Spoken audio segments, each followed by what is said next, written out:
Welcome to the jQuery training videos. ఈ వీడియోలో bind method గురించి చూద్దాం. So bind method attaches A one or more event handlers for the selected elements and specify A function to run when the event is occurs.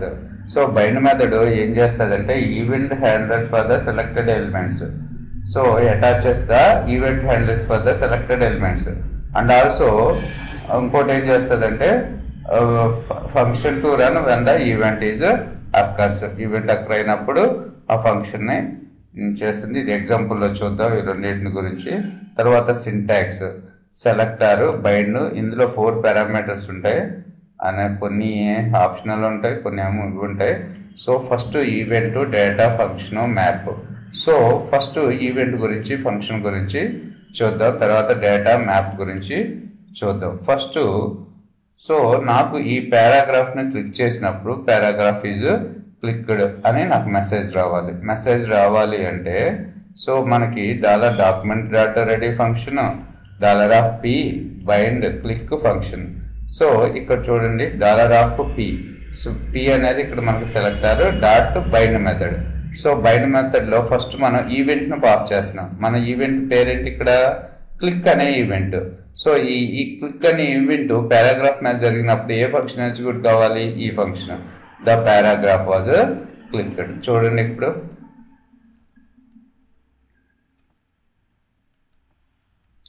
Save the document. So నా పారాగ్రాఫ్ని click చేయగానే the paragraph was clicked అని message వస్తుంది. So ఇక్కడ చూడండి ఫైనల్గా bind మెథడ్లో మనం ఏమేం పాస్ చేస్తున్నాము? Event plus function. సో ఇక్కడ చూడండి and specify A function to run when the event is occurred. So click function అయ్యింది కాబట్టి ఈ ఫంక్షన్ ఏం చేస్తుంది? అలర్ట్ అని ఎగ్జిక్యూట్ చేస్తుంది. సో తర్వాత attach the multiple events. How to attach multiple events to the selected to an elements, to the selected elements. So ఇక్కడ చూసినట్టయితే మనకి సెలెక్టర్ దగ్గర $p. సో pని mouse over, mouse out. So ఇక్కడ 2 events రాశారు. 2 events separated by the space. Okay, అలాగే ఇంకొకటి తర్వాత ఈ ఫంక్షన్లో ఏం రాస్తున్నాము? $p toggle class intro. Okay, toggle class యొక్క యూజ్ ఏంటి? మనకి మౌస్ ఓవర్, మౌస్ అవుట్ అయినప్పుడు టాగుల్ క్లాస్ అనేది ఎగ్జిక్యూట్ కావాలి. టాగుల్ క్లాస్లో నేను ఒక సిఎస్ఎస్ని పాస్ చేస్తున్నాను. సో ఇంట్రో అనే ఒక స్టైల్ ఉంది. ఆ స్టైల్ చూడండి ఇక్కడ సిఎస్ఎస్లో ఇంట్రో అనే ఒక స్టైల్ ఉంది. ఇది class. Font size is 150%, colour is red అని ఉంది. సో ఫైనల్గా మనకి మౌస్ పారాగ్రాఫ్ మీద మౌస్ ఓవర్, మౌస్ అవుట్ అయినప్పుడు ఈ ఇంట్రో క్లాసు టాగుల్ అవుతూ ఉండాలి. Okay, so save the document. ఇప్పుడు చూడండి పారాగ్రాఫ్ మీదకి వెళ్తున్నాను. పారాగ్రాఫ్ మీదకి వెళ్ళగానే మనకి మౌస్ ఓవర్ ఈవెంట్ ఫైర్ అయింది. సో మౌస్ ఏమేమి methods? Mouse over, mouse out methods. Mouse over method మనం పారాగ్రాఫ్ మీదకి వెళ్ళగానే ఓకే అవుతున్నాయి. ఓకే, అలాగే మౌస్ లీవ్ పారాగ్రాఫ్ నుంచి బయటకు వచ్చేసినప్పుడు ఈ విధంగా 2-3 ఈవెంట్స్ని కూడా పాస్ చేస్తాం. తర్వాత వచ్చేసి how to use an event map. So మన సింటాక్స్లో చూసినట్టయితే ఈవెంట్ మ్యాప్ కూడా ఉంది కదా, ఈవెంట్ మ్యాప్. సో దీన్ని ఎలా డెవలప్ చేస్తాం చూడండి. ఇక్కడ $document ready ఫంక్షన్ అక్కడ వరకు అయితే common. $p button dot bind. So బటన్ని తోటి ఏది బైండ్ చేస్తున్నాడు? సో క్లిక్ ఈవెంట్ అక్కర్ అయినప్పుడు function p slide toggle. So slide toggle method అనేది ఎగ్జిక్యూట్ అవ్వాలి పారాగ్రాఫ్ మీద. సో ఎప్పుడు బటన్ క్లిక్ చేసినప్పుడు స్లైడ్ టాగుల్ మెథడ్ వల్ల యూజ్ ఏంటి? మనం బటన్ క్లిక్ చేసినప్పుడు ఆ పారాగ్రాఫ్ ఎలిమెంట్ డిజపేర్ అయిపోతూ ఉంటుంది.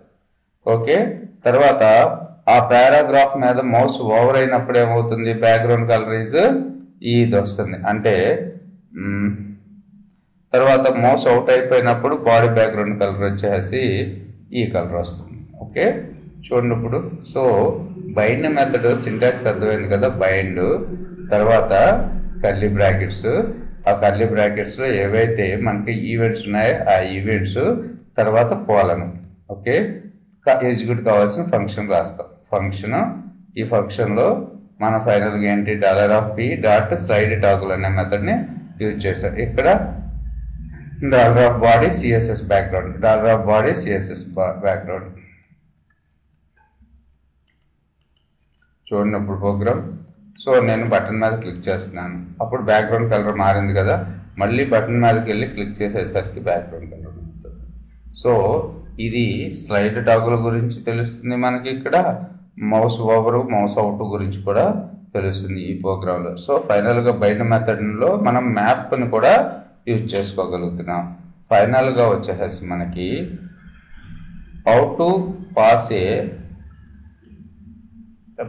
along data to the function. How to pass along data to a custom named event handler. Custom named event handler అంటే ఏంటో చూద్దాం. ఇక్కడ చూడండి 2 ఫంక్షన్స్ ఉన్నాయి.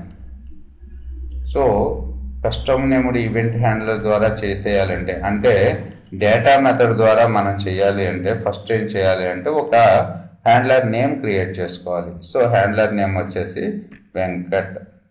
ఓకే, తర్వాత ఇవి వెంకట్లో ఏం పారామీటర్ పాస్ చేస్తున్నాను, ఈ అలర్ట్ e.data.message. సో ఇదంతా కూడా కామన్ థింగ్. సో మీరు ఇలాగ పెట్టాల్సి వస్తుంది. తర్వాత $document.ready function, $p bind. So ఎప్పుడైతే క్లిక్ చేస్తున్నామో ఇది ఈవెంట్ కదా, అప్పుడు ఈ మెసేజ్ ఫైర్ అవుతుంది. సో ఈ మెసేజ్ ఏ హ్యాండ్లర్ నేమ్కి వెళ్తుంది. So message handler name is Venkat, అంటే వెంకట్ అనే ఫంక్షన్కి పాస్ అవ్వాలి. అంతేగా, రైట్. చూడనప్పుడు మనకి ఎప్పుడైతే పారాగ్రాఫ్ని క్లిక్ చేస్తున్నామో మనం e.data.message అనేది మనకి పాపప్లో రావాలి. So please subscribe my channel అని పెడుతున్నాను ఇక్కడ.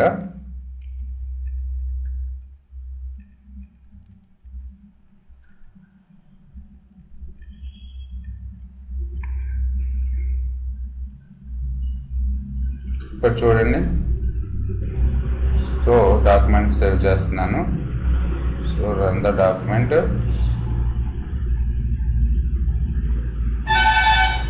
సో ఇప్పుడు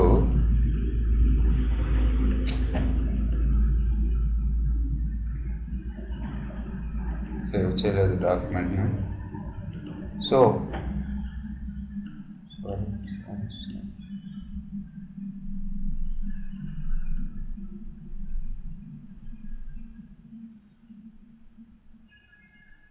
ఇక్కడ వెంకట్ ఈ alert e.data.message $document.ready function.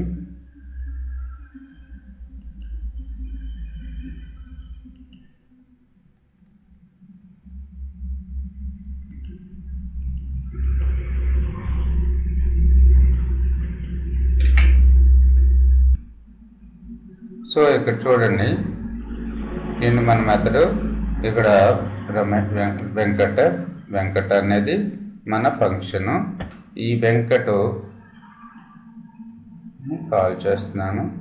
So when ever p paragraph is clicked, this message is handled by the Venkat function. On that Venkat function we are writing the alert box on that e.data.message. So this message is saved on the this one. Okay, finally we are getting the alert box.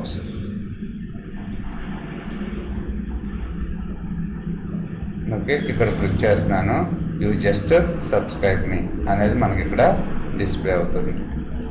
ఓకేనా. So ఈ విధంగా మనం bind మెథడ్ని several వేస్గా use చేసుకుంటాం. ఫైనల్గా bind method attaches one more event handlers for the selected elements and specify a function to run when the event is occurs.